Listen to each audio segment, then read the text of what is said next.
I think we are live. I think yes, we are up. We are up. Yes. Hey, It is Peace, not peace. it is not a Sunday. It is a Wednesday at 6:45 Eastern time. and we love it. Oh, easy money. You know what I mean? Like I said, you got for the people that are going to be tuning in, we'll be done before Dynamite. You got 3 hours of that. You know what I mean? But what this is the premiere episode of the Watch List. Now, we tried this before back in January, and That was hilarious. Chaz did not do his job correctly at all. He did not. Chaz did not do it. Well, first, happy birthday to my man. He's out there celebrating. Happy birthday to my brother. Yeah, happy birthday to brother Chaz. One time for DMac. But yeah, Chaz, I gave Chaz a task, and he failed miserably, and I was going to can it. I was going to can the show. Can you still hear me okay? Yeah. Okay, cool. But yes, so we were gonna stop, but ended up we're here back to give you something that is near and dear to our hearts. This is not like the regular pod, not at all. This is for the Graps. So let's not waste favorite Graps. We're here for absolutely. So let's not waste any time. Coming in first, it is your man Scotland Underwood. Coming in second, it's your boy Solo Nolo Green. And always, as you know, we do not do co-hosts, or we do not do guests. Apologies. We do co-hosts. And the first co-host of the Watch List, our brother, our brethren, the legendary AO from the Ringside Club. What is going on, my man? Too kind. Peace, man. I appreciate y'all for having me here. Oh, man, look. Absolutely. When I was coming up with the format of this show, and I was like, oh, my love. Hi. Oh. How are you doing, my dear? Hello. What up? My wife, yes. Hey. Yes. But when I was coming up with the format and we were figuring out what we wanted to do, I was like, the perfect person to start this off is AO. Can't have nobody else start this show off because, like I said, there's a few people I like truly appreciate their analyst of the game. And you are at the forefront of it, my brother, because your mind, like I said, the signature move, always tapped in because, like I said, I always just appreciated your thoughts on the sweet science of the game. So you're the perfect first guest for this endeavor that we're on. Nah, man, I absolutely appreciate it. When you guys sent the put the concept out into the world, and I saw across my timeline, I said, nah, I gotta be in. Just the opportunity to less talking about, the fantasy booking, less talking about what the rumors are, what we thought the booking should be, blah, blah, blah. And more just about bell to bell. You know what I mean? What happened for that 15, 20, 30 minutes that a couple of guys got in there and got busy? What did they do? Let's chop it up about it. I'm here for it. Absolutely. So essentially, for people that have not seen the post and what this is, the watch list is essentially the co-host will select a match for us to watch. We will break down the history, the background, the actual match, and depending on the time frame, you know what I mean, see how things are playing out for the opponents today. Maybe do a little, like, could we have done something different, XYZ. Essentially, we are opening up why you picked this match, stuff like that. And today is a special match. We starting off with an absolute banger.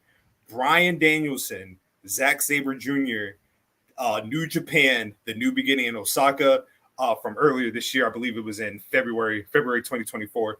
AO, why did you select this match? You gave me a list. Number one, the list you sent me, goddamn. Because there was some heat on there. There was some heat on there for sure. You sent Mike Santana and Ortiz, their street fight from Rampage. And then you sent Lee Moriarty and Daniel Garcia before the AEW. It was in, I believe, Limitless Wrestling. But ultimately, why did we go with Zack Sabre Jr. and Bryan Danielson? For starters, Zack Sabre Jr. is my favorite wrestler. Like, that's just a bold bottom line, underline, italicized piece to the guys. What Brother up? Chad, what up? Yes, sir. And then, like, you can't ever go wrong with Bryan Danielson, right? So just a little bit of background. I love this style. I love the style of, people that are like chess players, right? But in the ring. Yeah. You know, people that go in there and they're figuring out an angle. But to me, like Zack Sabre Jr. is pretty much a jazz musician just as a wrestler, because so much of his stuff you can tell is improvised. So much you can tell is just him figuring out, if you put your limb over here, I'm going to grab it. But if you don't, I can do this. You know, they go for pins. I don't want to get too far ahead, but there's pinfall attempts that are really just like the sucker move to get you to, you know, roll your shoulder up just so I can grab it and twist it. You know what I mean? So things like that are like, just like the thinking, the wrestler's wrestler, the thinking man's wrestler. Both of these guys, you know, kind of fit that bill. And again, like Zack Sabre Jr. being my favorite, Bryan Danielson, you can't ever go wrong with him. He's one of my favorites. You mentioned Lee Moriarty and Daniel Garcia. Moriarty's one of my favorites for that same reason. Garcia fits that bill as well. So it was just a thing where this was a match that I was looking forward to for so long. The match that happened previously, the previous year at Wrestle Dream, before that, it was supposed to happen at Forbidden Door, and then Bryan was injured. You know what I mean? And before that, they had two matches where they were two completely different wrestlers, two completely different places in their career. So, you know, everybody throws that dream match term around. For me, legitimately a dream match, and it was for a lot of people. But, you know, and just kind of ending off on this point, we spoke a little bit off air about what a lot of people's consensus match of the year, at least so far, would be, is probably Danielson versus Ospreay. This is mine. You know, this is right up my alley, one of my favorite matches ever, and definitely my match of the year so far. Without question. And go ahead. You mentioned February. You are 1,000% correct. This was February. This was New Beginning, because this match was on my birthday. Okay. Oh, you're a February baby as well. Nice. February 11th, right? This match dropped on February 11th. 10th, yeah. February 10th. Nolo's 10th, yeah. Oh, okay. I knew you were good people for a reason. Hey, brother. I knew you were good people for a reason. So when I saw that they announced this match, I was like, nah, this is for my birthday. This is a birthday gift. And I legitimately set my alarm. I went to bed the night before. I set my alarm for whatever Japanese time. It was like 3 a.m., 4 a.m., 5 a.m. I watched this whole pay-per-view, but I specifically was up at 7 a.m. in my living room. My wife thought I was absolutely out of my mind. But I spent the first couple of hours of awake time on my birthday watching this match. Oh, man. Great way to spend it. Yeah, without question. Nolo, obviously, all three of us, we know Bryan Danielson. We know the history, you know what I mean? If not the greatest, he's in a true argument for top 5 best of all time. Oh, easily. But before, you know what I mean? Let's say before, like, we formed BGW, what was your familiarity with Zack Sabre Jr.? And have you heard of him prior to the podcast? And if so, what were your initial thoughts?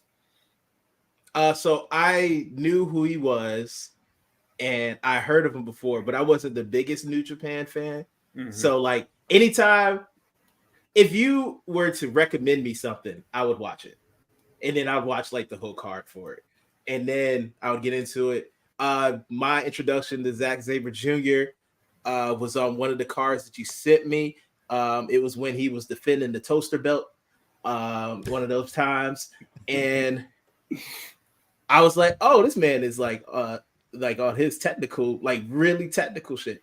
And I was like, oh, okay. And I was like, I became a fan, and I was like, all right, I'm gonna at least keep my mind open to it. Anytime someone tells me like some fire happens, I'm gonna go in and go watch my man's.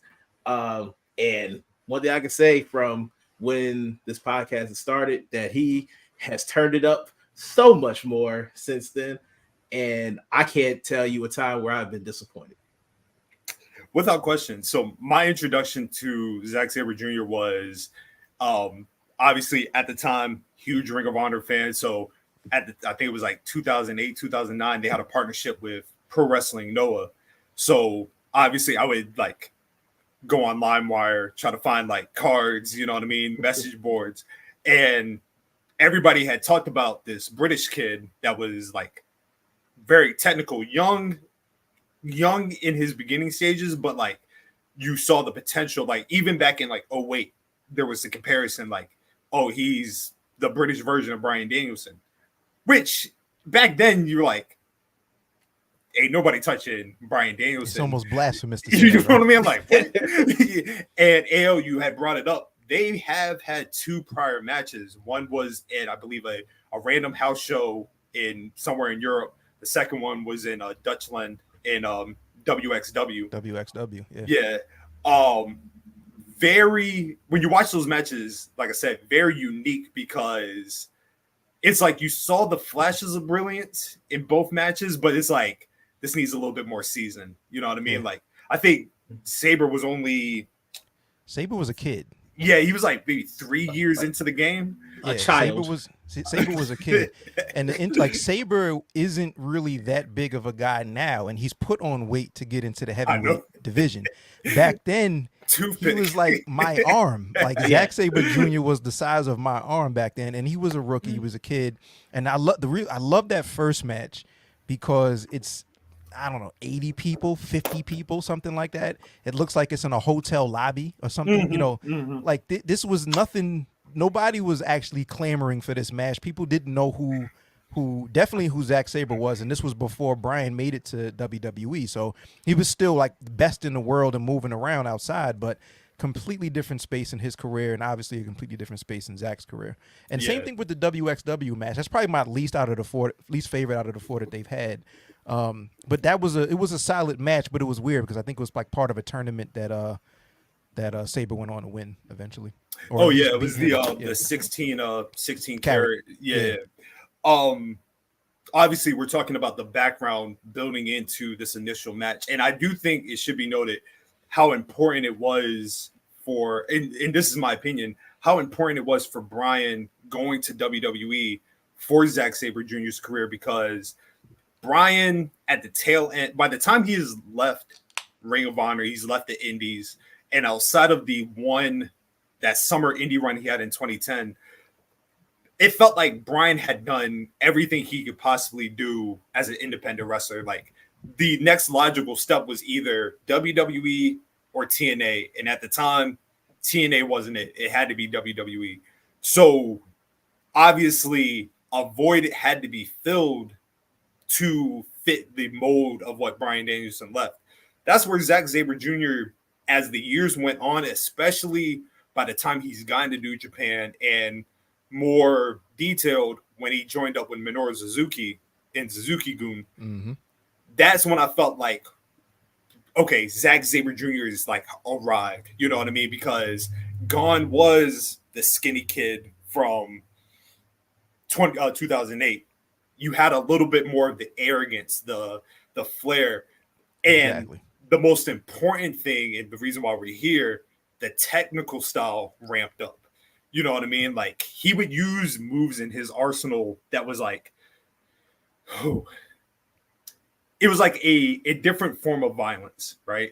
Because technical wrestling, depending on who you talk to, can either be very fascinating, it can be very boring to some people, but in the sweet science of it, Zack Sabre Jr. had the ability to like work body parts and make it seem like he would like contort an arm in a manner that looked like, oh, like how the hell is he doing that? Or like the finger spot, right?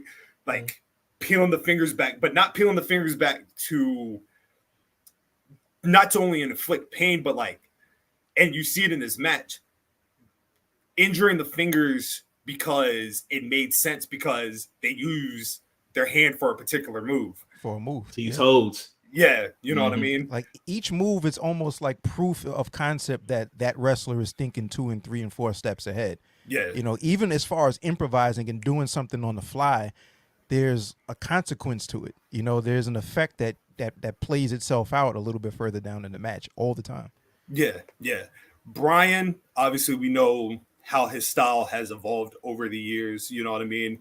And it's an appreciation because Bryan Danielson has always had that technical style as his base. Like there's a whole Meltzer Wrestling Observer Award centered around him being essentially a technical genius, right?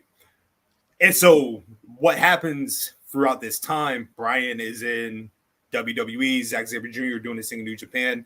It becomes like, even though they've had the match, they're two completely different wrestlers by the time we've gotten to this past February. Bryan leaves WWE. The possibility starts ramping up more. Like, oh, he's going to AEW. AEW is already doing their thing with New Japan. Like, oh, could we really get a Zack Sabre Jr. Bryan match? Like, and we had almost got it at the first. Was it the first Forbidden Door? Forbidden Door, yeah. Yes. Okay, the first Forbidden Door, but Bryan was hurt.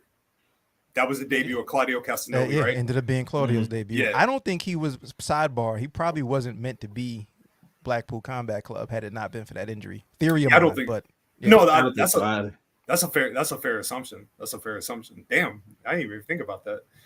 Look how things just turn out and just Worked end out up happening. perfect. Exactly. Worked out perfect. Look at that audible. hell of an audible, right? Yeah. But we then get to the call outs. You know what I mean? We get to, and one thing I love about Zack Sabre Jr. is his promos. If you've ever been in like England, especially outside of London, that's how they really be talking. Like, let me tell you something, sweetheart. You know what I mean? Like, Yeah, exactly. it's elite level shit talking, and if you aren't in that that accent, if you don't live in that, it just sounds super sarcastic.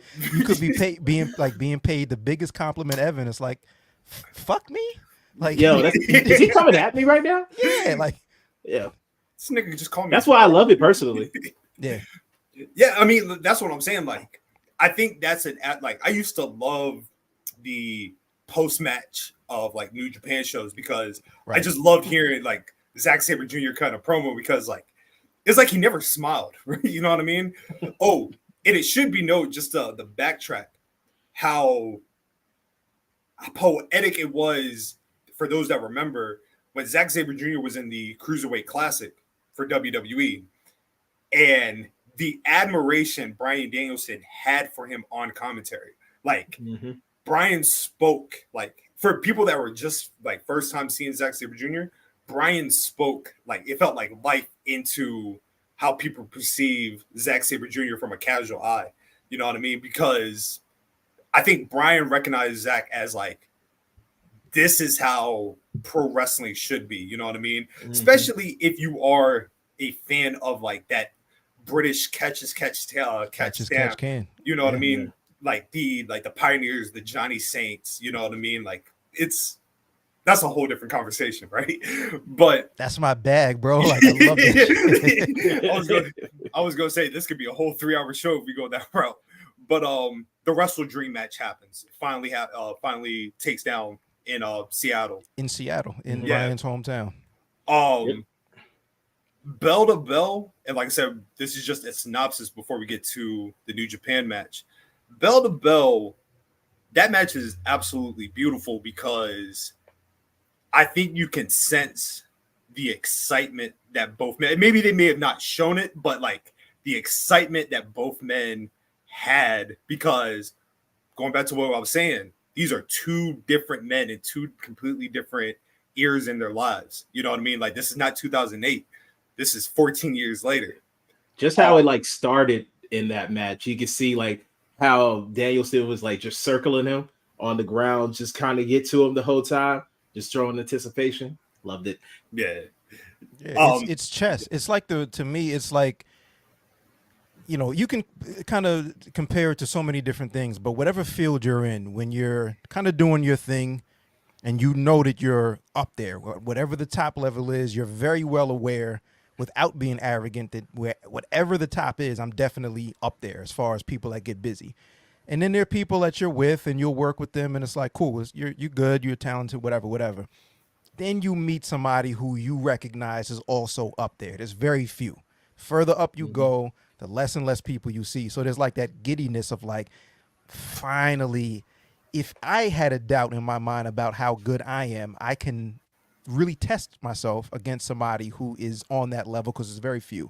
So in that match, the first one, the Wrestle Dream match, there's like, these guys have a wealth of a career now that they bring to the table. They're so accomplished. Everything that Bryan has done in WWE and then coming back, you know, AEW, everything that Sabre has done in New Japan and, you know, Progress and Rev Pro and everywhere else that he's been, even, you know, he's accomplished in Ring of Honor as well. Now we'll have this wealth of knowledge and this skill set that very few people have. And I am excited as fuck to be on the other end of the ring because there's not really too many people that can match me hold for hold, technique for technique, thought for thought, idea for idea, counter for counter, the counter to the counter. You know, like there's not too many people I think even have a counter to this. You do. So now I'm happy to be here, you know. Do you think in the I'm gonna call it for simplistic sake, the first match of this era between the two of them, do you think, because wrestling fans have a tendency of like when it comes to certain type of dream matches, the expectation gets built up so much that it's hard for them to live up to the expectations that the fan had, you know what I mean? Do you think in this first encounter, like it lived up to the expectations? Like, do you think that anything was missing? Do you think that, because I have a thought on it, but I would love to hear you guys' opinion on it. For me, yes. To answer, like the short answer is yes. It lived up to my expectations. I think you have to also take the context of these two guys don't work for the same promotion. So if there were people that were looking for an interesting dialogue back and forth, whether they be promos or whatever kind of way they wanted to build it, because even in New Japan, where it's there's no promos until after the matches when they're doing the press conference thing, but there's tag matches, there's different ways to build up to a thing. Also, they weren't fighting over a title, so there weren't any real stakes outside of bragging rights. So when you take all of that, the context, and then also the fact that, there's going to be an immediate giddiness and excitement of just being able to see these two people on opposite sides of the ring, period. That part was sweet. And then the match itself, it lived up to my expectations because I thought at the end of the year, that was, probably my favorite match of the year, just like this year's would be for this year so far. They got busy. You know what I mean? Like, when I look at these matches and I try to figure out, or I have these kind of conversations, like if it lived up to expectations, I have to think back to like, what were my expectations when that match was coming up? And it was really just being able to see two guys that are still in their prime at a very particular style get busy and play chess. And I thought they got busy and played chess. And I also think that, not to jump ahead, but the second match couldn't have been as good as it was without that first match in order to build on. So it was as perfect as it was going to be without having an immediate history to build on, or without having a very close build to build on. Nolo, what about you? At the end, he basically said what I was going to say, that the first match was just the perfect setup for the second one. And I thought that it lived up to my expectations. It was the technical just work of art that we all expected it to be, and that you could tell that this was just a warm-up to what is going to happen the next time they were to be across the ring for one another, and that we got exactly what we wanted in the second match. Yeah, like at the end of that match, when you see Zack upset and he's, I don't want to shake your hand, I'm pissed off. The coolest shit to me is the fact that in his mind, he's 100% justified that even though you beat me with a knee, you didn't beat me because we play by different rules here, right? The two of us are playing by different rules. You were supposed to beat me by submission to prove who the best submission wrestler was out of the two of us, and you didn't, so you violated, so I got to see you again. That's perfect. I think that was, I was going to say, I think that was the best way to set up the second match. Just the fact that it ended in a pinfall. Because going into the match, you're thinking somebody's going to submit, but the fact that it ended in a pinfall, it made it like pretty much like what Zack Sabre Jr. said, like you didn't beat me, like, you know what I mean? Like, you may have gotten the pinfall, but you didn't beat me, like you didn't make me tap out. And then that brings us to Osaka, right? Which New Beginnings. You know what I mean? That was one of those matches where, like, in the lead up, the card was so stacked. It was like, oh shit, we're getting Bryan Danielson and Zack Sabre Jr. again. You know what I mean? Like, it was very much a match that, like, I think was for the quote unquote hardcores that like really keep up with it. But going into, and this is where we kind of start breaking down the analytics of it, everything like that. I'll start with UAO. Going into the second match, from Zack Sabre Jr. standpoint, with all the changes that were taking place for New Japan at the time, Will Ospreay, he's pretty much gone to AEW. You know what I mean? Like, where was Zack Sabre Jr.'s status for you? Like, did you think he was in like the right position? Like, going into this match, did it feel like, oh, he has to win this? Or were you very much like, this could be a shutout for Bryan?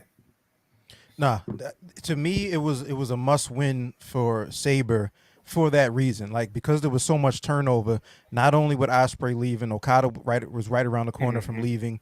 Jay White had obviously left not too long prior to that. There's so much Tanahashi is not the same Tanahashi.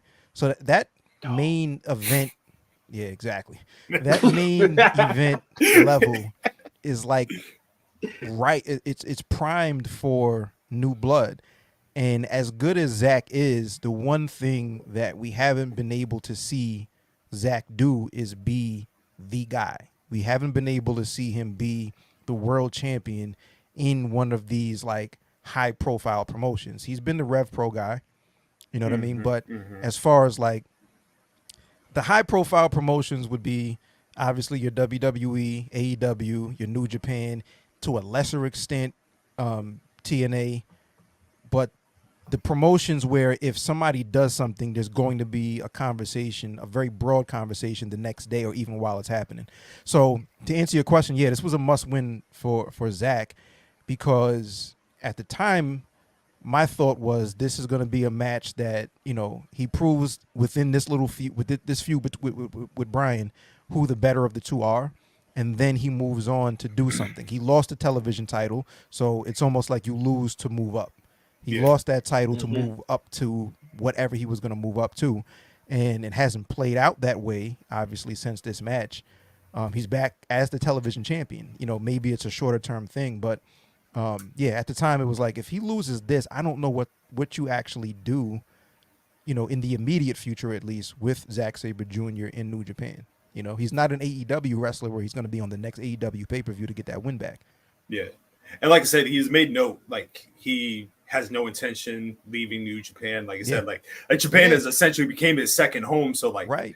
And he's, I think, I don't remember if it was around this match or if it was around the Tanahashi match at Wrestle Kingdom, but it was somewhere around this time where he was doing interviews and like very publicly saying, no, I'm not going anywhere. I want to be here. I want to be the number one guy here, not the number one foreign guy, but the number one guy, and be the guy to wave the flag for New Japan. So it was almost as like, this match is happening, these interviews are happening, him losing the TV title is happening, all because there's a real big high-level plan for Zack being, at least elevated into that main event scene, let alone being the IWGP champion. Yeah.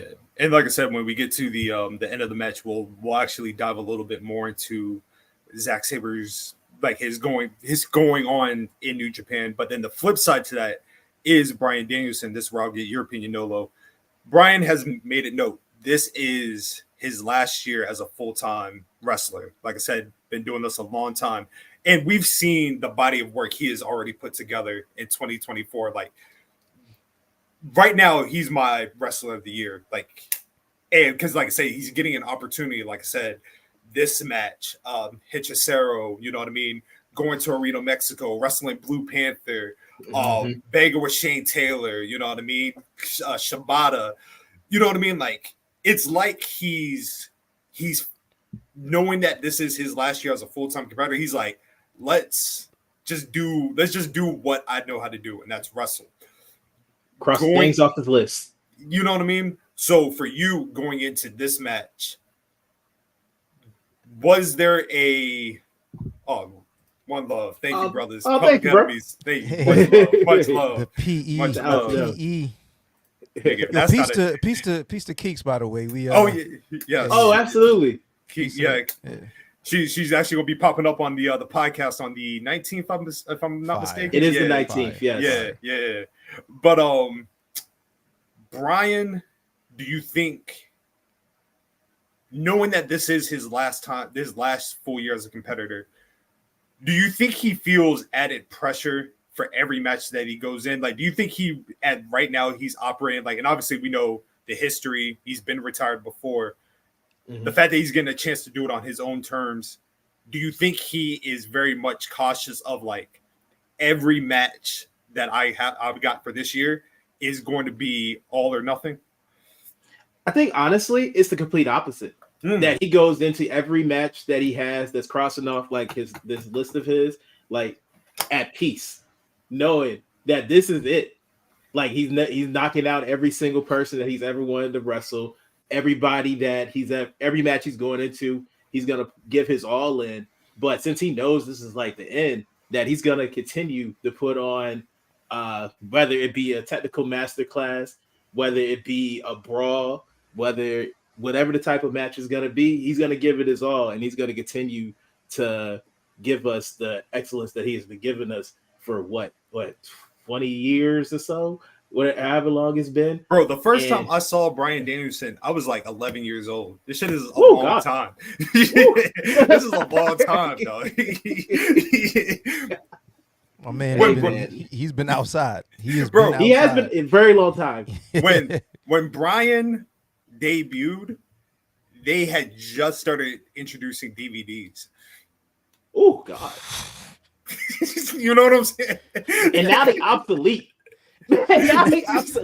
Now, like, how many people, like, I don't have a DVD player. You know what I mean? Like, I have if I have to watch a DVD, I have to put it in my desktop, which is crazy. That is the only reason I have a DVD player is because I have a PS5. That is literally, that's the only other reason. Right. It is a game system that just happens to have a DVD player on it.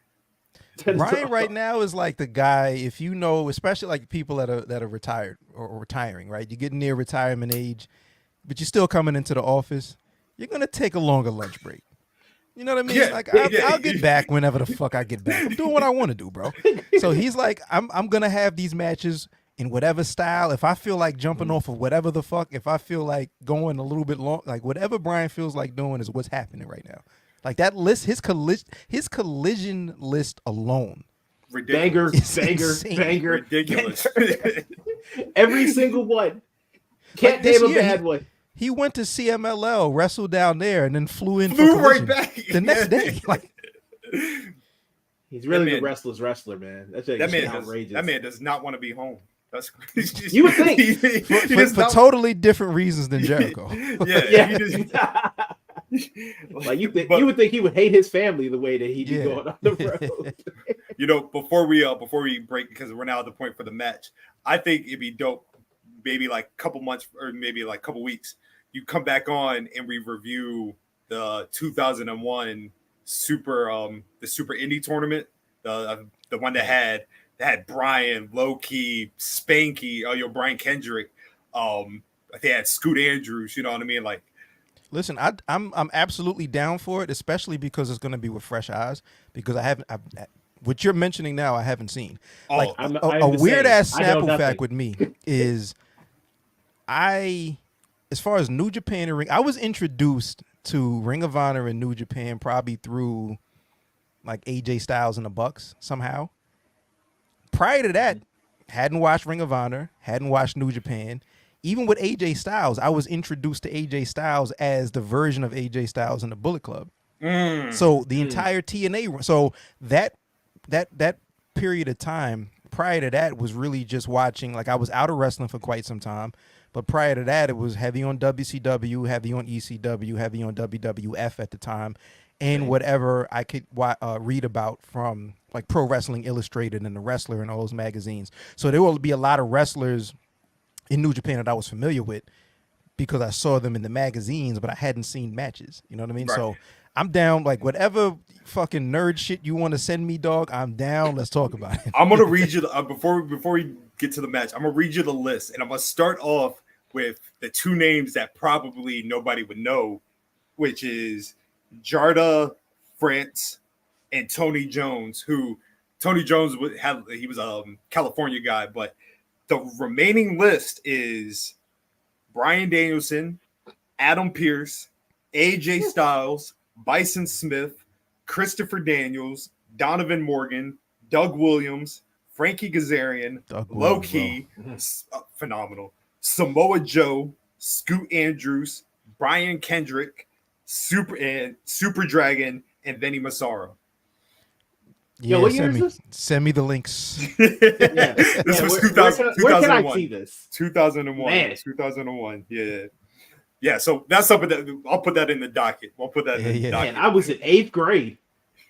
6th. I was in 8th grade. 2001. 6th grade for me. Fuck was I doing in 2001? Yeah, something like that. Something like that. Blueprint drop. Yeah. Blueprint did drop. Literally. Ghetto Fabulous drop. Fabulous debuted in 2000. Yeah, that's what I'm saying. Ghetto Fabulous drop. Goodness gracious, man. Now I got gray in my bed. What up with it? Who you telling, dog? You know what? Yeah, I'll cheers to that. Hello. Hey. But here we are, the match, right? And like I said, this is not a full blow for blow analyst. Like I said, we're just, obviously we'll go in the sequence of events, you know what I mean? We'll break down, like the little small bits, the important things that make a match. And, obviously AO, being that this is your pick, your opinion is at the forefront. But the starting out of the match, very much a feeling out process, which I think, to me, I think is a lost art, is the feeling out process. You know what I mean? Like, I understand, like, some guys just going right to it, but I feel like if you're looking at it from a real fight perspective, you know what I mean? Like, what's the one thing you do? You want to test their energy. You want to see where they're at, right? They're kind of going for, like, they're jockeying for position, like, you know what I mean? Like, who can get the advantage, right? Absolutely. And then, like I said, they utilized a lot of, like, the body parts, you know what I mean? Like the head, like pushing the head, you know what I mean, to get them like out of their face, you know what I mean? Starting out, was it slow for you? Was it paced just right? Do you think they could have started a different way, or was it, like I said, a nice subtle way to get the match going? Nah, you're spot on, because like the best analogy would be with boxing. Like, if you go into a boxing match, round one, ring the bell, and just immediately throw a haymaker, you're putting yourself in a very bad spot if you're in there with a guy who knows what he's doing. Because you throw that haymaker, now your feet aren't set the right way. You're off balance. Like, you're just in there. It's more of a brawl than the sweet science of boxing. So with these guys, and I think with matches, a lot of times people, the criticism for the feeling out process is that it's starting out too slow. They started too slow, and it is underappreciated in my opinion. Like, to me, that sells the idea that I have the match on right now. It sells the idea that these two guys really, really respect one another. Yeah. We're in it. It sells the idea that these guys really, really respect one another's ability. At any given time, this person could, pick a limb. If I do something that gets me out of pocket, that puts me in a disadvantageous position, I'm across the ring from somebody that is super well equipped, overqualified to take advantage of that. So that feeling out process and starting slow and, let me try this, is almost like stalemate. It speaks to two things. One, the respect that they have for one another in kayfabe, the respect that they have for one another's ability, and the fact that I'm also trying to figure out what's going to be, my game plan. You might have a game plan going into the match, like, I think I'm going to do this. I know that he leans a little to the left more than he leans to the right, but you don't really know until you're in there, So it's the same thing with boxing. Like, you get in there, you have to throw the jab first, is to establish a distance. With baseball, you have to throw the pitch to see what strike zone is the umpire calling that night. You don't always have the same umpire from game to game. From a person leaning over the plate a little bit, let me brush him off just because I want to establish that this is my space. And if he leans a little bit, now I know to go somewhere else, or throw an extra spin on it. So that feeling out process is super, super necessary when you understand that these two guys are playing chess with one another. So it was a perfect start for me. Absolutely. Nolo, you are one of the most, in my opinion, my most respected sports analyst in the way that you break down the art of the game. But from a sports standpoint, where do you see like the jockeying for position, especially in this match, because like I said, like Ayo was alluding to, it is very much like you have to feel your opponent out. And it does speak to the level of respect that I think was shown in the first match, but it was even heightened in this match, because the important aspect, and I know for a fact you can give me a comparison in sports, but I got one. I'm just waiting. The respect that Bryan has for Zack Sabre Jr. in this match, because I think this match defined that Bryan truly sees Zack Sabre Jr. as his equal. A contemporary. Yeah. Mm-hmm. My nephew came in here, he barged in the door. Hey, man. What up, Shout out to my man. My man looked hype. He can't wait for you to be done. Hey, put this match on for him, bro. I really might. He with it. But yeah, who would you say would be like a good comparison to it? Honestly, I look at it like as in the trenches of football, like in the offensive defensive line matchup going against one another, where each one has to get leverage in everything that they do to make sure that they have it right, like not to get the defensive end, not to go under the leverage of the offensive tackle to stop you from getting the quarterback and everything. Because everything that they did throughout the entire match, they had a counter for everything. Like if Danielson was going to try to start working the head, he'll start going ducking under, start getting around, doing everything, just reverse of everything that he came at each other. It was really just just watching it now as they're just flipping around on the mat, countering everything. It's one of the fascinating aspects of this match. And it just continues. Another thing that I really like about this match, or if you even add both matches together, they really didn't do power slams or none of that. there was the only thing they did the what was it? They did the back body drop off the top rope once, and then there was another move off the top rope once with both of them with it. And that was about it. Everything else was also technical or brawling on top of the top rope shit. That's what I'm saying. It felt like the first 5-10 minutes was very much who can get the advantage first. You know what I mean? It would start with Zack Sabre Jr. grabbing the wrist, but then Bryan would find his way to counter it to the back. You know what I mean? Or it'd be Zack Sabre Jr. going for the leg, Bryan just doing a rollover. You know what I mean? Essentially grabbing Zack Sabre Jr.'s leg. I think the first big spot in the match that kind of changed the trajectory was the leg of Zack Sabre Jr. I believe it was his left leg. Yeah. Oh, and are you talking about in the into the ropes corner? Yeah. Ayo, what did you think about, like I said, because then now we have essentially a spot that we can now work on. You know what I mean?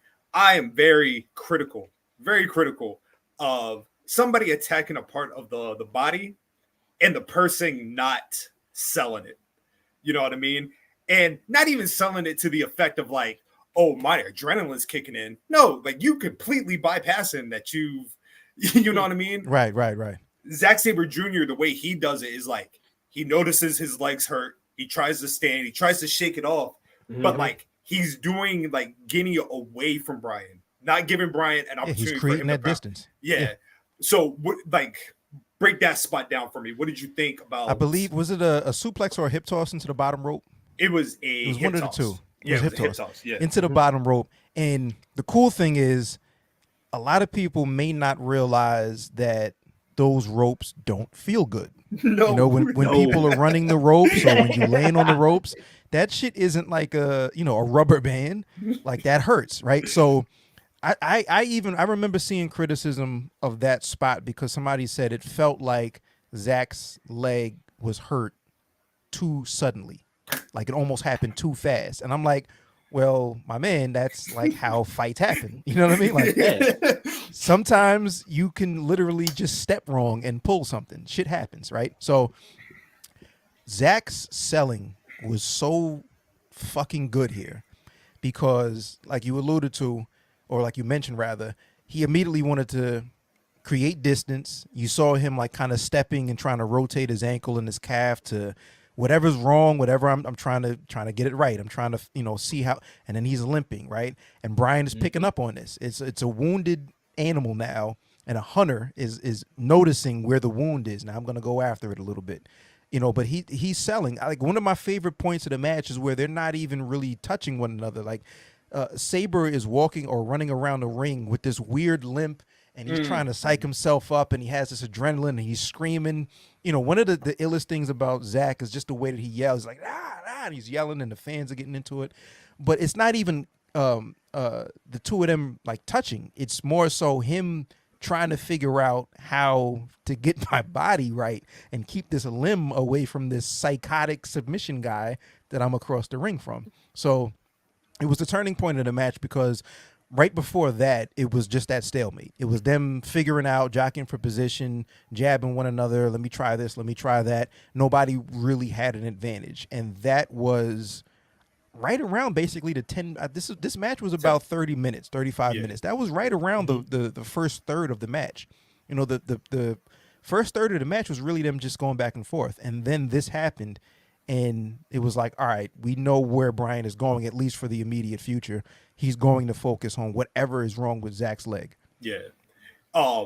He starts hitting him with the dragon, dragon leg screw. Whips. Yeah, you know what I mean?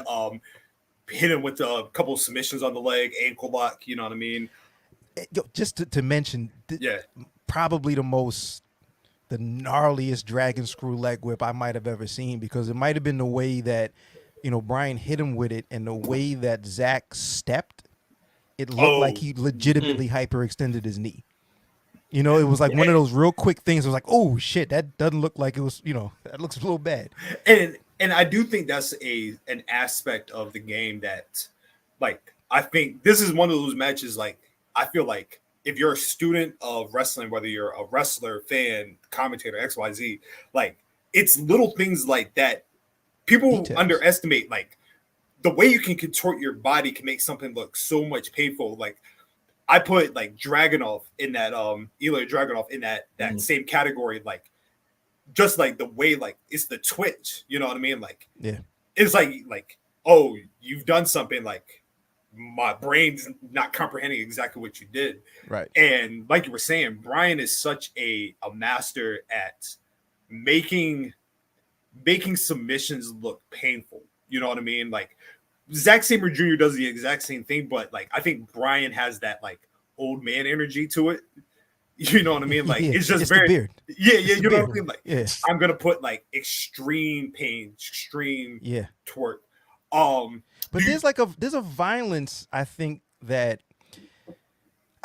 both of them have, but in submissions, I think Sabre's submissions look a little bit more violent, because there's like this almost Zack Sabre Jr. rule of 6 seconds, from where if he can't get you to submit within that 6 seconds, he's going to then try to grab something else or switch up that submission. So there's a little bit more of a suddenness, whereas Bryan might hold whatever that hold is a little bit longer, and then voluntarily let go and then move on to something else, but not necessarily another submission. And just to finish my point on the leg whip, I think it also looked very, very violent because there's the detail of Sabre doesn't wear knee pads. So you can see a little bit more of his leg and the way that it stepped, and just, it's very, very small. Nobody pays attention to shit like this, but he doesn't wear knee pads, and then the way that he steps, it looks like there's a hyperextension. Normally, that hyperextension would be hidden behind a knee pad or a brace or something. You see his whole knee, So, yeah, it just... It's beautiful, man. It is. So like, one of my favorite moments in the match, because it deals with, like, the leg and everything, it's like when Bryan has him in, like, the Romero special, like, setting it up, and then you just see Sabre just talking shit to him the whole time, like, do it. What are you waiting for? Do it. And they just go, and then Bryan's like, man, I'm tired of this, and he just jumps up and just slams his legs into the ground. Because, like, one of the illest things about both of these guys, these two, like, again, in kayfabe, might be the two most stubborn wrestlers ever, or at least right now. So I believe it's that part, that point that you just mentioned, Nolo, where he had him in the, going for the he's right before he stepped on his knees. Sabre is it might be a different submission, but he's in arm's reach. He can grab the ropes. It's exactly right? that. He absolutely can that. grab the ropes, but he's looking back. Fuck that. I don't need the ropes. I'm not great. He's like verbatim. He's saying this. I'm not grabbing the ropes because, again, there are only a few people that can play at this level. And if I want to say that I am the guy at this level, I have to figure a way out of this move as opposed to grabbing the ropes, because anybody can grab the ropes, and I'm not anybody.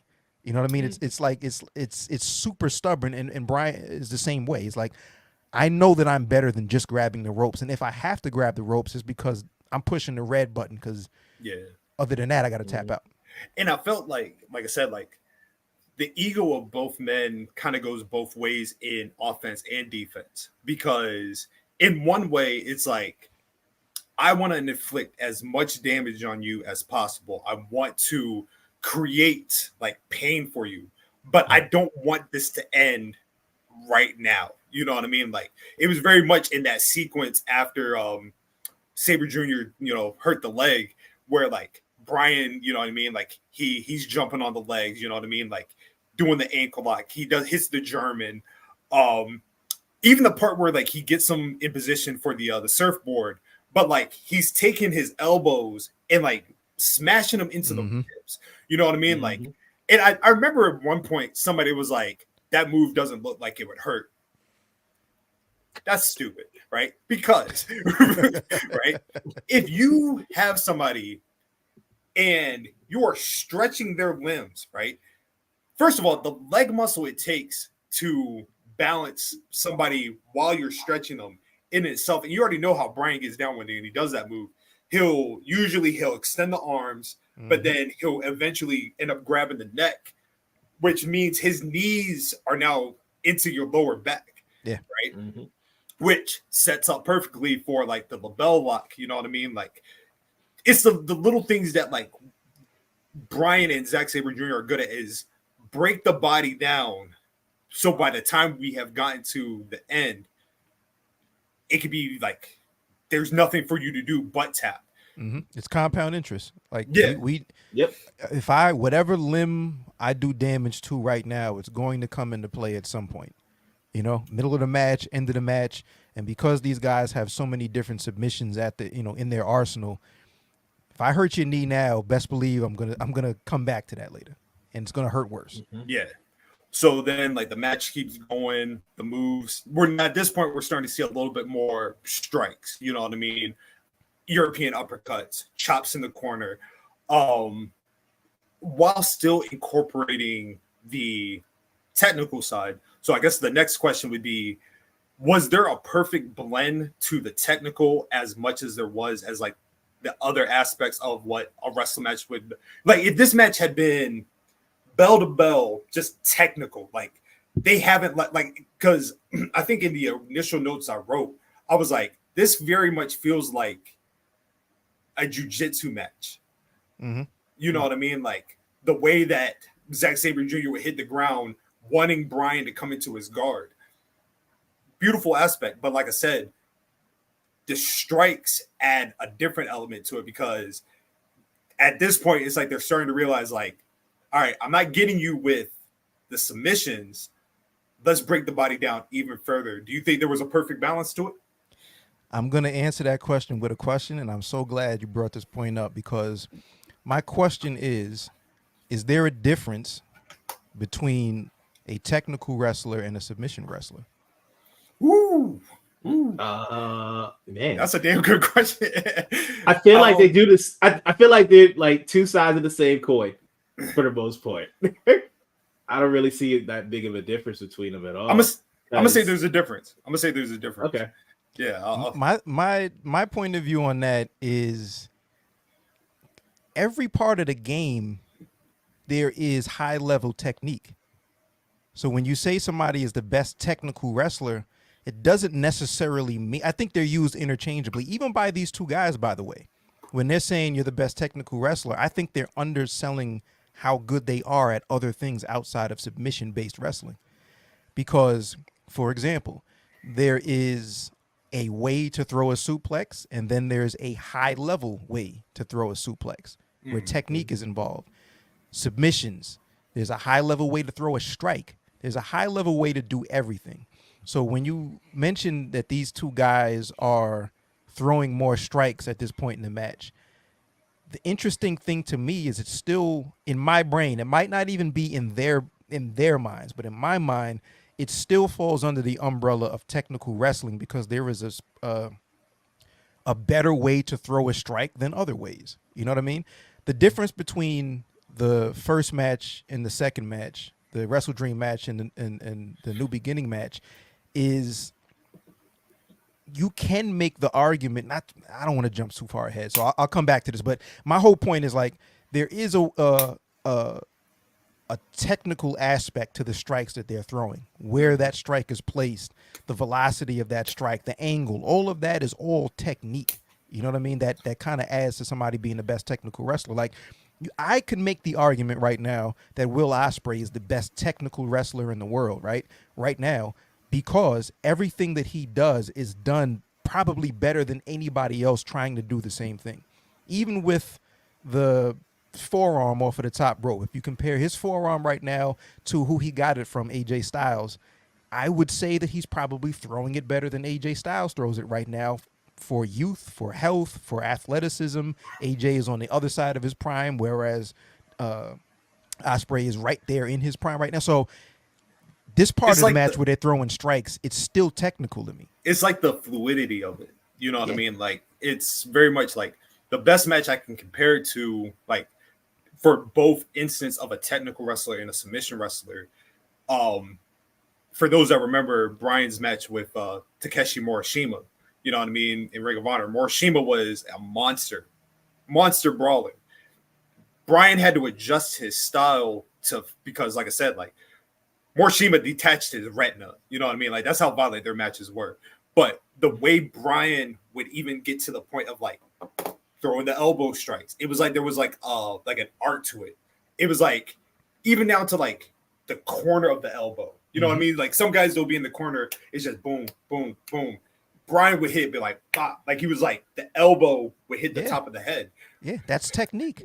Like striking falls under technique, which makes you a really good technical wrestler. You know, I think these two guys undersell themselves because I think 99%, it might literally just be me, but I think for the most part, people kind of interchange submission wrestler and technical wrestler. And when they say technical wrestler, they just think of somebody that's trying to grab a hold and, you know, kind of tap the other person out.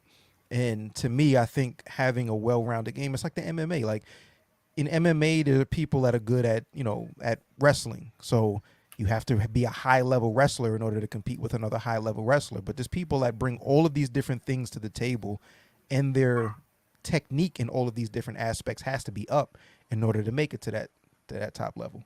So then that kind of leads into what was essentially the viral moment of the match that probably got the most traction. They're both on the ground. Bryan has a leg. Zack Sabre Jr. has a leg. And Zack Sabre Jr. starts to slap Bryan, right? Yep. Bryan responds by spitting on him, slapping him. You know what I mean? Then they go back and forth with that. And they kind of have this moment, which I think is absolutely beautiful. Bryan starts laughing. Yep. And I can't remember. I think it was by this point, Zack Sabre Jr. is like hit him with like 4 slaps in a row. Bryan starts laughing, and then they go for like the simultaneous kicks at the same time. I, for one, don't understand how people do not like that spot. I fucking love it. You know what I mean? Like, because he just showed, like, you know. Go ahead. What is there not to like? I was just gonna ask, like, what is there not to like about it? The argument I remember people saying, because they said the same thing about Shibata, was like, that's not what, quote unquote, that wouldn't happen in a real situation. Why not? Because if you, all right, just say like you in a situation, like if you are really just trying to see who the best is, and you think you are they're actually the best, you'll take someone's best shot if they just gonna keep hitting you, and you're just gonna take an exchange back and forth, just to see where they at, to see if you could take the punch that they got. I mean, the other part of it is it's also all about that's the bravado spot. You know, it's the bravado, it's the fuck you part of the match because we've kind of done everything that we could. We're still here wrestling. Somehow we're back to being in a stalemate, but we're now seated. You know, the fact that they're both smiling and Sabre has this like perpetual fuck you look on his face anyway. He's like, you know, smug. He just has It's like the English look, dog. definition of sarcasm. Yeah, the definition of sarcasm. So my retort to that, even in wrestling terms, right? Because people's argument about this and a lot of those, you know, slap back and forth slaps is like, why would you slap somebody and then stand back and let them slap you? Or with the forearms, why would you, with the chops, why would you let somebody chop you? Whatever. Okay, cool. Go back to what a lot of people are going to make. Love the story, Danielson. So it truly sells absolutely. Bryan's time near the end. Yeah, absolutely. Yes, Word sir. to my man Corey too. Word. Shout out to Corey. Peace to Corey. A little passing of the torch almost, you know, or snatching of the torch is better. Yeah, it's a snatching of the torch. Think about the test of strength, which is an old pro wrestling trope where you have two guys that are in a ring. One of them throws their arm up. You wait for somebody to lock knuckles, and you throw your other arm up, wait for somebody to lock. Why would you voluntarily do that? You know, it's bravado. I want to prove that I'm stronger than you are. It's not because, it has nothing to do with trying to win the match. That's not a match. I've never seen a match end on a test of strength. It's because, right, 100%. I want to show you up. I want to prove right now.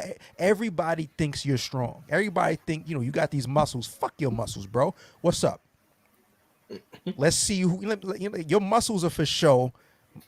Mine aren't. No one. Full and well, you weak.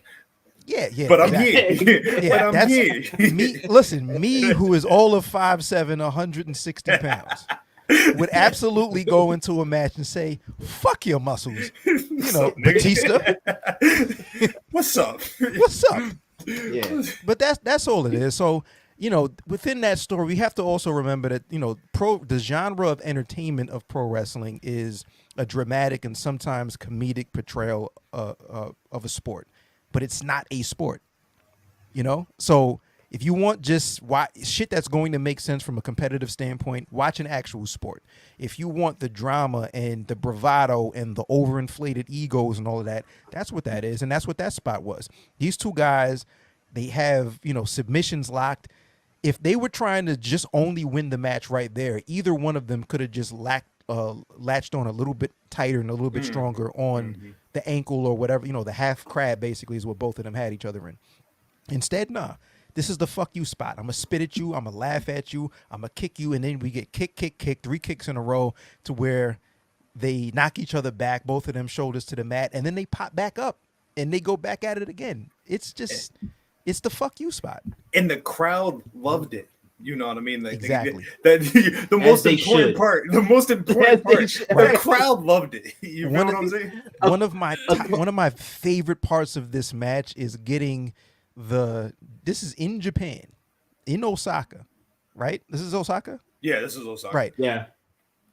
There were like 3 chants. There's like a "This is awesome" chant. There were 3, like, everybody talks so much shit about how quiet Japanese crowds are. They were chanting. There was one. There was one dude out there cheering hard for Bryan. Yeah. Let's go, Bryan. Yeah, Let's go, Bryan. Yeah. I was like, oh, he turned. Yeah. He was having a great time. They were in there chanting like this shit was over here, like it was Dynasty. You know what I mean? Like the crowd was up.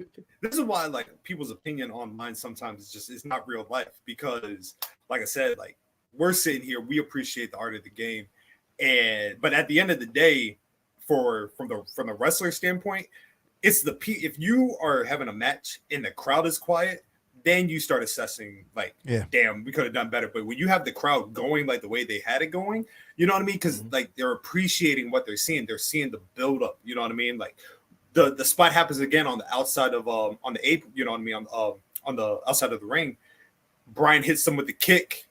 Bryan Sabre Jr. goes down to the mat. Bryan hits the psycho knee off the apron. You know what I mean? Like and first of all, I love that move dearly. You know what I mean? That's just one of my favorite moves. I just wanted to point that out. Yeah. I love that move. You know what I mean? Like it's such a perfect way to me to end a match. I'm about to jump and knee the fuck out of you. Like, what's up? You know what I mean? Yeah, a knee Take to the that. face will end a lot of shit. Yeah, you know what I mean? Like, but Arguments, discussions. yeah. But the match continues, obviously. He hits the cycle knee. What happened after that? Like he rolls back in the ring? Yeah, he rolls him back in the ring because obviously he doesn't get the win. But trying to think what happened. Trying to blink. They just continue on. The submissions keep flowing. By this point, you're starting to see that we're nearing the end because, like I said, we've hit like the majority. So then it becomes the ego fest. Like, you know what I mean? My chops against your chops. By this point, we're pretty much 20 minutes in. Are you sensing, especially for you, AO, are you getting the sense like, God damn, like I'm locked in this match. This is everything I need it to be. I don't want it to end. Is that how you felt? Now, again, let me remind you that this is my birthday when I'm watching this live. It's at, I don't know, 5 a.m., 6 a.m. I'm the only person awake in my home. My wife is very much asleep. The sun is starting to come up. Like, it's a fucking moment. I'm eating cereal. I got coffee at a ridiculous time to be drinking coffee on a weekend. And I have the rest of this is also Super Bowl Sunday. My birthday happened on Super Bowl Sunday, right? So there was this match, and I go outside for a bit, and I'm you're having a great birthday, though. Yeah, it was the easiest birthday to plan too, because it was like, nah, just come through. I don't want to go anywhere. Fuck that. Yeah, I'm not going anywhere. Just fucking bring the cake and the beer. What are we talking about? Yeah. So the match thus far. Again, like I didn't have criticism like that for the first match. You know what I mean? So I'm just kind of along for the ride, especially watching this on the first time.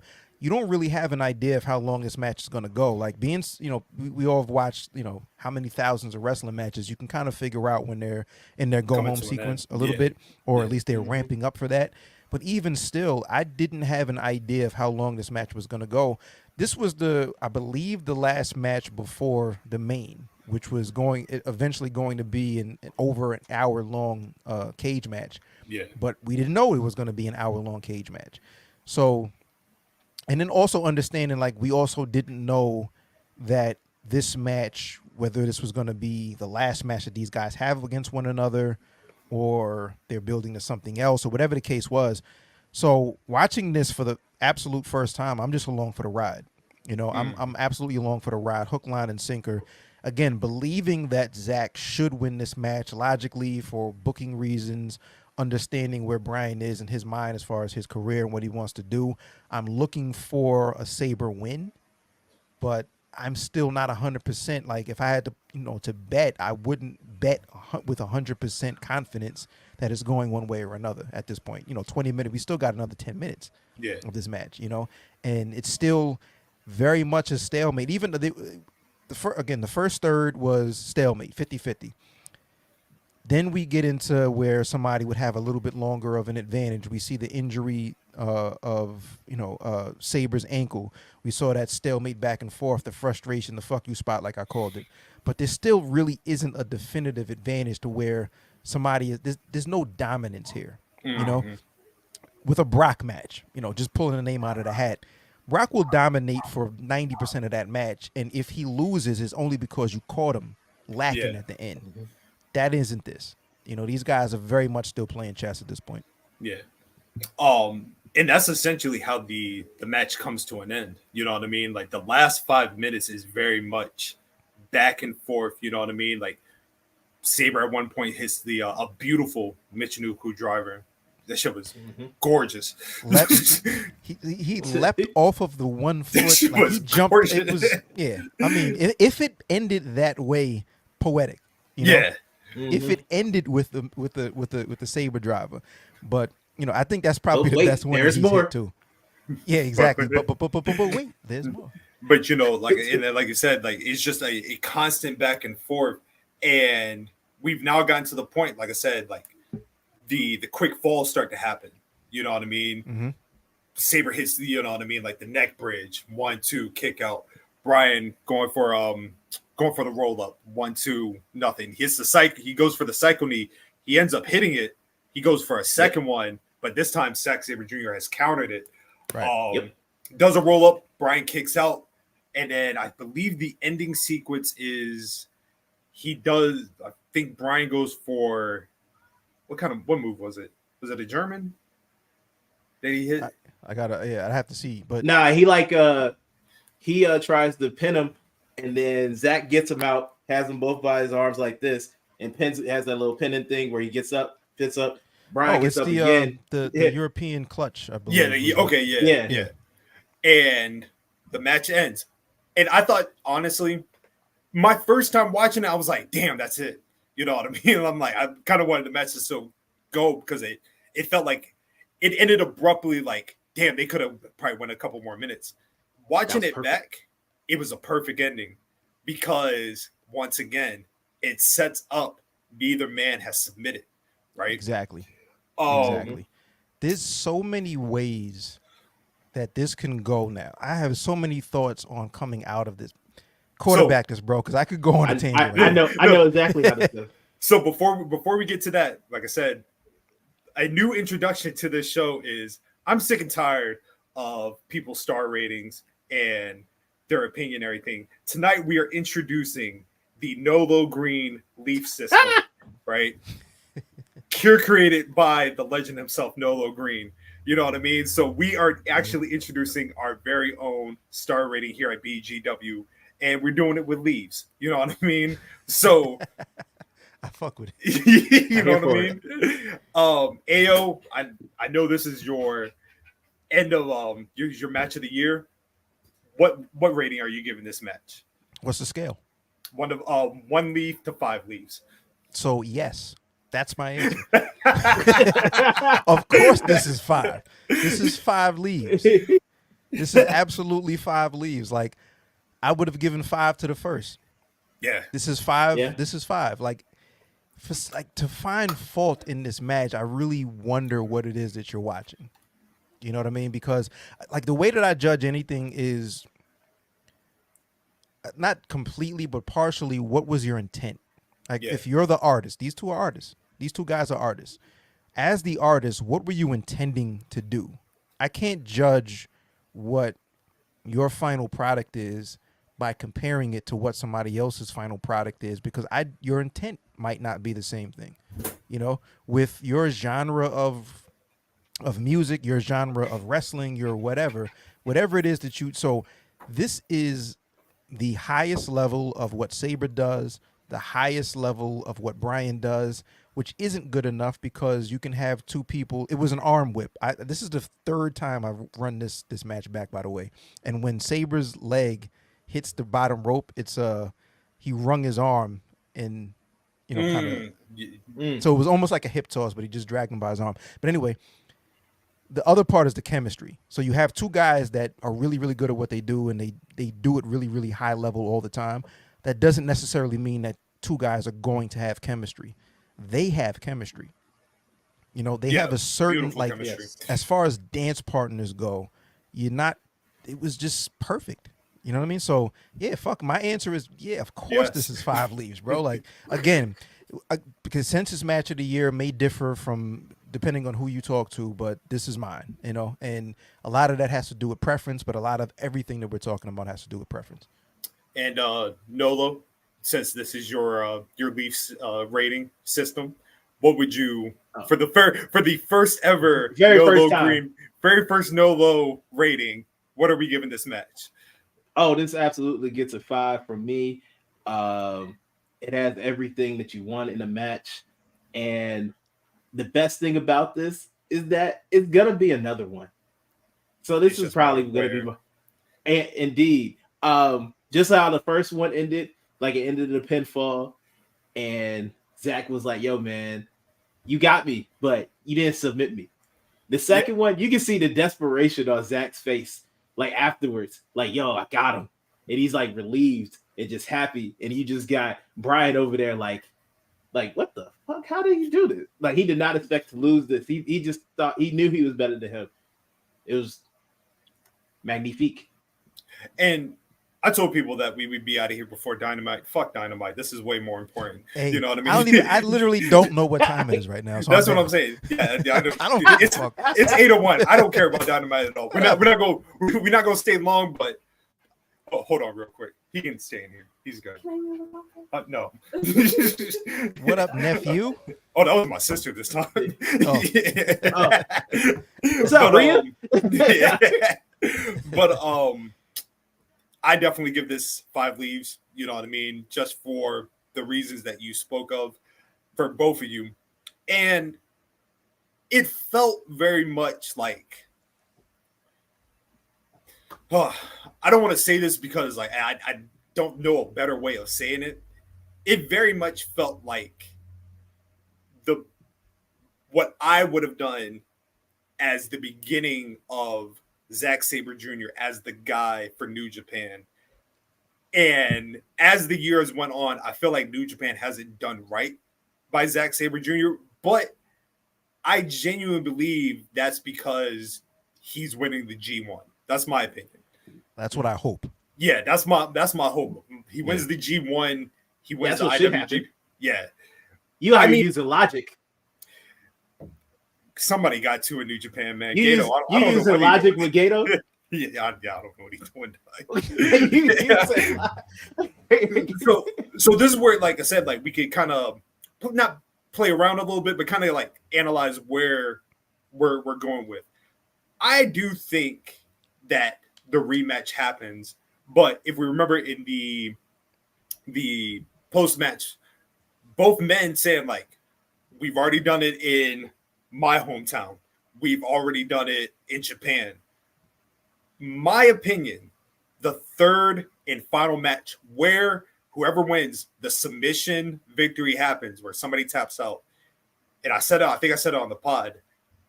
I would do the match the night before All In at Rev Pro's anniversary show. Perfect. Hey, know what I'm talking. Hey, know Holy shit. Yeah. Damn, let me go find my passport, bro. No, we can make it a group trip. You know what I mean? Everybody. Yeah. That's honestly one theory that I didn't think about. Doing it at Rev Pro. Like they said neutral, they said outside of New Japan, outside of AEW. I honestly thought that's a neutral ground. I thought about CMLL. Ooh. I thought about CMLL because it would be like the weird nerd shit that both of these guys would do. It would probably be a 2 out of 3 falls match, like a lot of, CMLL and Mexican-based wrestling actually is. And it would end in a submission if it was that. So I thought, and again, it would be like one of those things where a majority of people be like, what? Why would they? But because that's obviously, business-wise, CMLL is an affiliate of both AEW and New Japan, that relationship would be there. And it wouldn't be random when you start to understand how matches happen as far as that 2 out of 3 falls. That's native to, it's that happens all the time down there. So it could be that. It could be a straight out submission match. You know what I mean? Yeah. Like if we look at the first one ended kind of with a knockout blow. Sabre often said like, you knocked me out. You didn't defeat me. You didn't beat me. So then it kind of went down a level to not necessarily a knockout, but a counter, and then a pinfall. It's still not a submission. So if they want to just kind of put the underline on this has to end by a submission, it could be a submission match depending on where it goes also. And you see, the reason why I go with Rev Pro is I definitely think we are getting Bryan Danielson and Nigel McGuinness at All In. I truly believe in my heart of hearts that's going to be the match. As we should. Right. But there's absolutely something beautiful and poetic for both Bryan and Zach from the first match they have in front of 50 people, right? And their 2 prolific matches being in Seattle, which I believe was 15,000 plus, Osaka, you know what I mean, whatever that number was. For them to do it in England for maybe around 800 people. And like I said, we were talking on air about Will Ospreay and Michael Oku, and the driving force in that match was definitely the crowd. The one thing for both, like I said, we were talking about the essential birthplace of technical wrestling in England. You know what I mean? Like, that is a world of sport main event. I would even do it like the exact same rule, like kind of how rounds. British Do rounds, British you know rounds. what I mean? You know what I mean? Like, and if AEW and Rev Pro do that correctly, like, you get the dignitaries, Johnny Saints there. You know what I mean? I wish Regal was still, you know what I mean? Like, would be able to make that. AEW. But like, you get like a Johnny Saint, you get you know, Robbie Brookside. Oh wait, now he's with training in WWE. I forget. Yeah. But like you said, like, you get like the dignitaries of British wrestling, and you have this. That's one of those, like, I would go like bell to bell, like that submission happens at 59-59. Yeah. You know what I mean? That's one of those things where, to be completely honest, like, if they literally said, nah, this is a one match card, you're not getting anything else but these two. British rounds or whatever kind of stipulation you want to put, whatever the ticket price is. Yeah. You're going to be here for a 90-minute yes. Yeah. I would be there. I would be locked in for all 90 minutes. How much do you want for it, bro? Let me know the price. I'm good for it, bro. Bro, I sat and watched a CM Punk Chris Hero. I think it was a 95-minute 2 out of 3 falls match.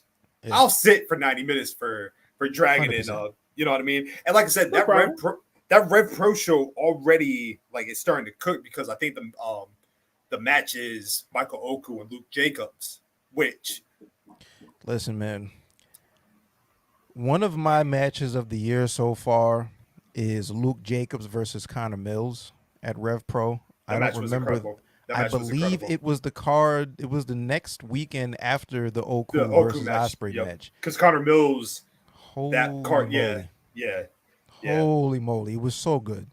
And I do, like, I actually consider that match, Oku and Luke Jacobs, to be the resurgence of British wrestling. Like, I think that match is going to usher in the new era of British wrestling as far as, like, its popularity. But I would agree, like, real quick, because, like, a lot of the guys who were previously associated with British wrestling as far as from a mainstream level have already crossed over, and you already know them for doing things in other promotions. Ospreay and AEW, even Sabre, you know him at this point more for his New Japan work than you do for current Rev Pro, even though he travels back and forth there. You know, so there are a lot of guys who you associate with that scene that have either gone on to do, you know, things in bigger promotions, or some people that we just don't talk about anymore for various reasons. So Oku being the guy to lead and usher in, like, if you weren't familiar with Oku, you're now catching on to Oku in his prime as the champ and the front guy for the most important promotion in England right now. And even with what Progress is doing right now, I'm looking at the Super Strong Style tournament card that they have coming up. That shit is gorgeous. Yeah, there's some names on there, man. So that's even bringing more eyes back to the scene. So, but yeah, I agree. Like, it's kind of a resurgence because it's new blood with Oku as far as being a top guy. And I want to shout out a man like DeReese, because he had a phenomenal showing in Philly when we were there for WrestleMania weekend. He's one of those up and coming names. Leon Slater, he's still, you know, making stuff happen. Luke Jacobs, Nolo, before we wrap things up, I'm gonna hit you with a difficult question. No, okay. I want you to tell me where you would do the Bryan Zack Sabre Jr. match, but you can't say either one of. So you can't say CMLL, and you can't say Rev Pro, you can't say AEW, and you can't say New Japan. Okay, you out here taking all my choices. All right, that's fine. That is cool, man. Let's see. Can't say New Japan.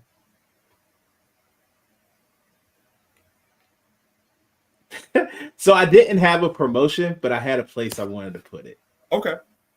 I wanted to also do it like just put it in Australia. And I didn't exactly know how I was going to get there or like what the promotion was going to be, but I wanted to put it in Australia. I wanted a neutral ground for everybody, because even at Rev Pro the night before All In, it's still Zack Sabre Jr. territory all day.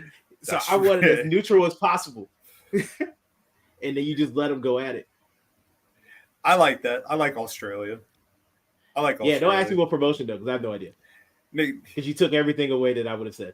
Yo, wouldn't it be crazy? Like, no matter where they did it, if the dignitary they had for the match was Bret Hart. You know, my answer to that question would have been the dungeon. Do that shit in the dungeon. Nigga, get active. You heard me? Like, if you want to be on some just graps, all right, bro.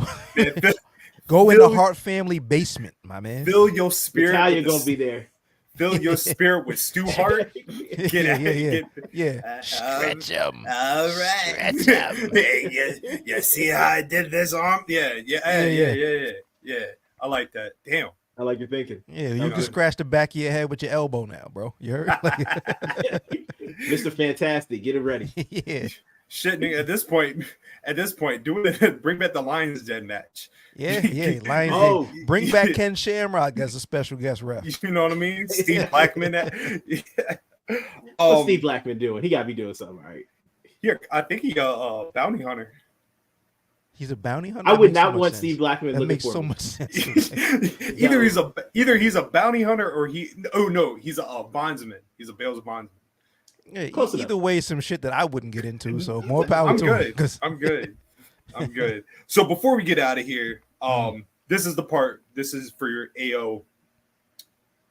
Tell me why this match is important to you. I know you've already talked about like Sabre Jr. is your favorite match. This is your match of the year, but we want to end the watch list as like, tell me exactly why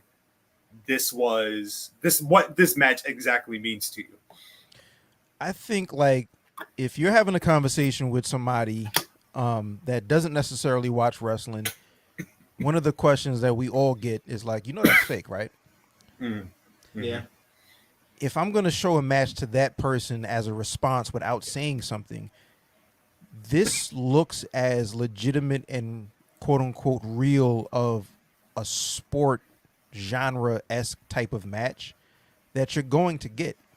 You have to, there's no holes in this match to where you can say, oh, that looks fake or that doesn't look like it hurts. You know what I'm saying?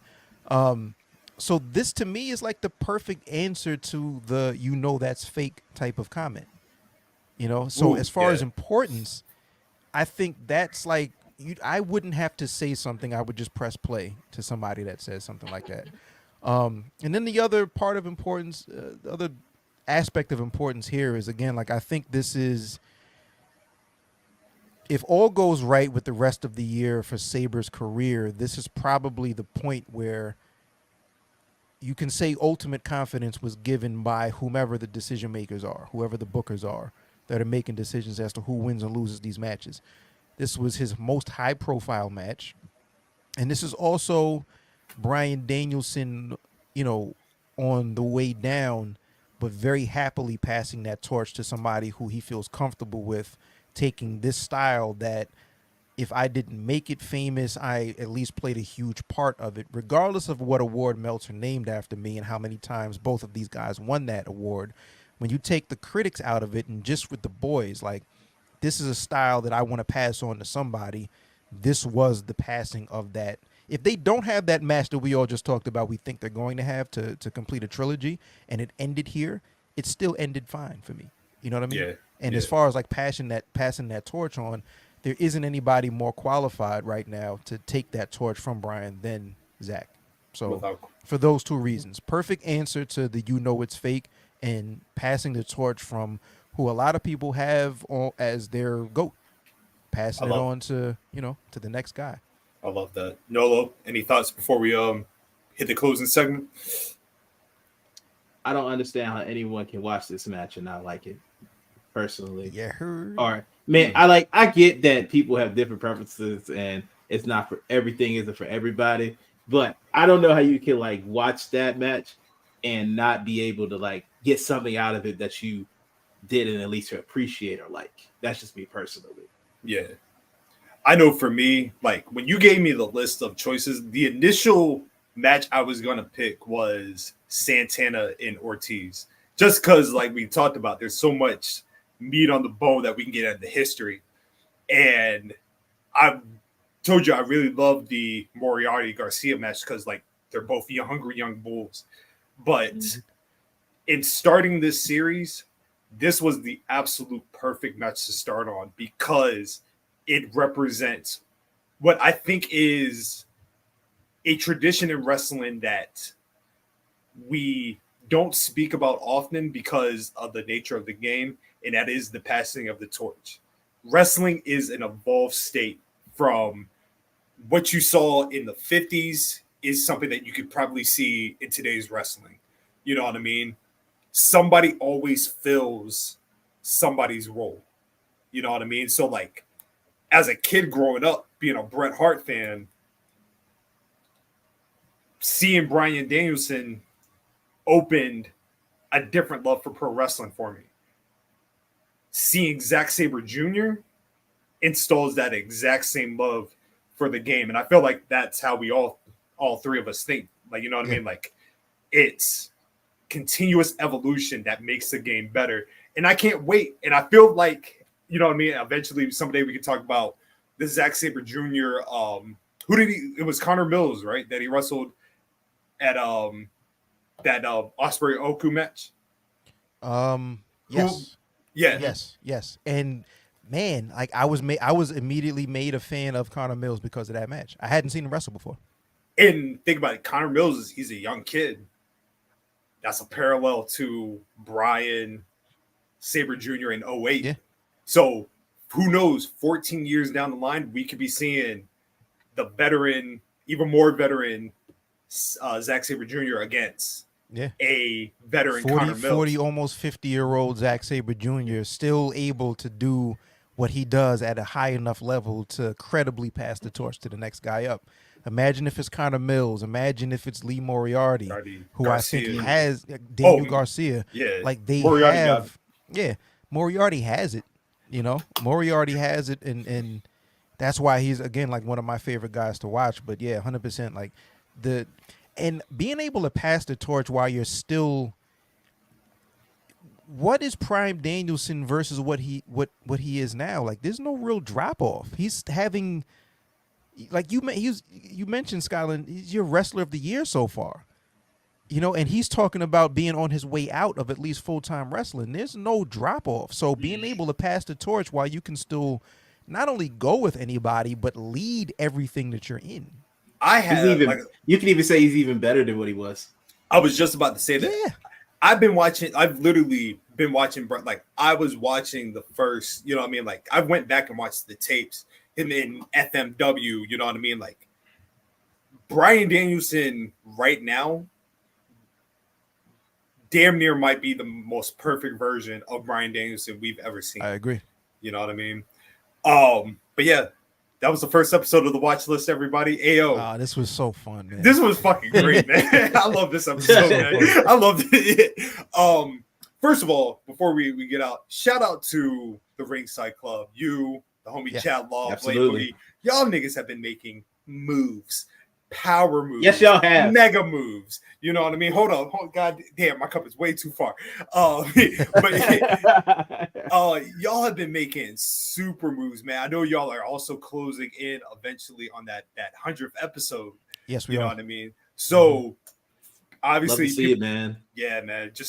We are continuously just proud, honored to call y'all our brothers in this space. You know what I mean? Like, look, the numbers that we're doing tonight, like Ringside and BGW, we don't miss.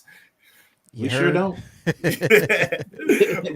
But please tell everybody where they can find the Ringside Club, where they can find you at. You know what I mean? Do any type of plugging you need to do. Plug everything. I believe today is Wednesday. That means tomorrow is Thursday, and we will be live 9:05 I'll be on there. YouTube, live on X, Hit us up at therinsideclub.com.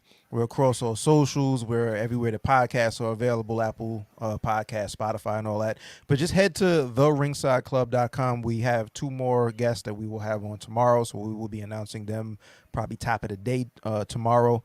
But yeah, that's find us and come through, man. Like right now, we're like the Tonight Show of pro wrestling. Just for real. A bunch of cool people come through and chop it up a little bit, man. Peace to Cal, who we just had on Monday from Black Wrestling. Yes, we had on Monday and all that.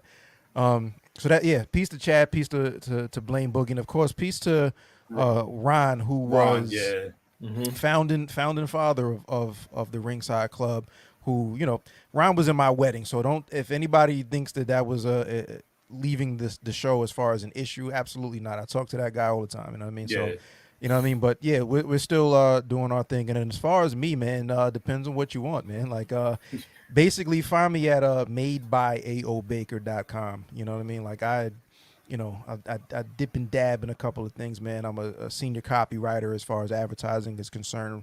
I am in the middle of a really big fucking campaign, which is, if you've seen me look away a little bit during here, it's because my phone is insane right now as far as different messages. Oh, man. You take care of business. Yeah, no, I'm good. I was just making sure that my name wasn't attached to anything, but all good. And then, I put this shirt right here. It says No Flows Barred because this was a project that I put out at the end of November. Fire. Yes, sir. Thank you. Yes. Blaine Boogie did the artwork. Peace to him. Peace to Graham from Public Enemies, Rich Latta, and my man Heartbreak Julio, who I featured on that project as well. It was just literally, when you talk about for the love of the game, like I've done the music industry shit and made my money and did different things in that, but this project was not that. It was just because I wanted to do it with some people that I thought were dope, period. You know what I mean? So I accomplished that. But yeah, like, hit therinsideclub.com. And if you're looking for whatever it is that I do, depending on what day it is, hit madebyAOBaker.com or follow me everywhere at IamAOBaker for your wear. If you're getting merch from anybody, get it from those guys. You heard? Shout out to For Your Wear. For Your Wear. Incredible brother out there. Yes. Doing amazing things. Shout out to my man. Yes. We are in the midst for BGW, in the midst of probably damn near our busiest month, because who did this stuff? You guys have some names attached to some shows as well. So. Buddy, who you telling? So we got the obviously Wednesday night are now dedicated to the watch list. Next week we will be having our brother Drizzy up here. I just confirmed earlier today that the week after that we will have the legendary Heartbreak Julio on deck for the watch list. You know what I mean? Guy. And then, of course, Sunday, the regular volumes, you know what I mean, where we talk about the ins and outs of pro wrestling. This Sunday, we will be joined by Wrestling Wind Down. Cinco de Mayo, which is hilarious. Cinco de Mayo, yes. The following week after that, we will be joined by our dear friend Mika. You know what I mean? Yeah, shout out to Meeks tapping in. And then the following week after that, we will be joined by All Elite Keeks as we preview Double or Nothing. Keeks. Yes. I'm cooking up something with Keeks, by the way, that depending on what it is that she wants to do. Nah, we got y'all. We got y'all. I promise. Yo, literally, no bullshit. We have guests, at least 2 guests per week, all the way damn near to August right now. No bullshit. Like it. I was dope, but we got y'all. Like we'll figure something out. Look, I was gonna tell the boys of the podcast later, but we damn near booked until August. Yeah. We got a lot of work to do, my man. We got a lot of work to do. Hey, that's what we asked for. Yes, sir. You know what I mean? A wise man once said, like, don't complain about the amount of food on your plate, because once you wanted to eat, you know what I mean? Woo, buddy, who you telling? And we were starving. But yeah, man. Look, like I said, couldn't have anybody better to do this first volume of the watch list, man. So we appreciate your time. We appreciate your patience as we formulated this. And this was kid in the candy store. This was a treat. This was fun as hell. You know what I mean? Yeah. I'm down for when the call comes in, throw the bat signal up. I'm down. Oh, without question. Like I said, the BGW Ringside Club, the collabs continue this year, so there ain't no thing. But everybody, go watch Whack Ass Dynamite. You know what I mean? Thank you for tapping in with us. Of course, you can find me at PoeticScotland on X, Scotland_Underwood on Instagram. You can find me at Raleoftheleaf on Twitter and Instagram. Follow the 2 pod pages at bgwpod and Twitter and Instagram as well. And of course, you know what I mean? I don't have my notes up, but you can follow Chaz. You can follow DMac.